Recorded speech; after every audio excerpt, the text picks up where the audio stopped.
Qatar நாட்டில் உள்ள அமெரிக்க ராணுவ தளத்தை குறிவைத்து ஈரான் ஏவுகணை தாக்குதல் நடத்திய நிலையில் பேச்சுவார்த்தையின் அடிப்படையில் ஈரான் இஸ்ரேல் இடையேயான போர் முடிவுக்கு வருவதாக அதிபர் டொனால்டு டிரம்ப் அறிவித்துள்ளார். ஆனால் ஈரான் போர் நிறுத்தம் தொடர்பான செய்திகளை மறுத்துள்ளது. ஈரானின் அணு ஆயுத தளங்கள், ஏவுகணை மையங்கள் மீது கடந்த 13ஆம் தேதி இஸ்ரேல் ராணுவம் சரமாரியான வான்வழி தாக்குதல் நடத்தியது.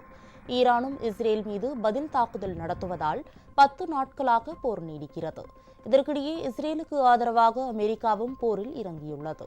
ஈரானின் 3 அணு உலைகள் மீது தங்களது ராணுவம் தாக்குதல் நடத்தியுள்ளதாக அமெரிக்க அதிபர் டிரம்ப் தெரிவித்துள்ளார்.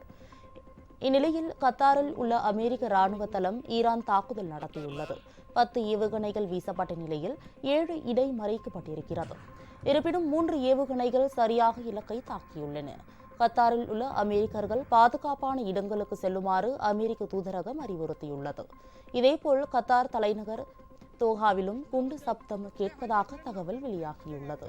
இதனிடையே ஈரான் இஸ்ரேல் இடையே 12 நாட்கள் நடைபெற்று வந்த போர் முடிவுக்கு வந்துவிட்டதாக அமெரிக்க அதிபர் டிரம்ப் அறிவித்துள்ளார். இதுகுறித்து தனது எக்ஸ் தளத்தில் பதிவிட்டுள்ள டிரம்ப், இரு நாடுகளும் போர் நிறுத்தத்திற்கு ஒப்புக்கொண்டு விட்டதாகவும், இன்னும் 6 மணி நேரத்தில் போர் நிறுத்தம் தொடங்கி 24 மணி நேரத்திற்குள் போர் முழுமையாக முடிந்து அமைதி திரும்பும் என்றும் தெரிவித்துள்ளார்.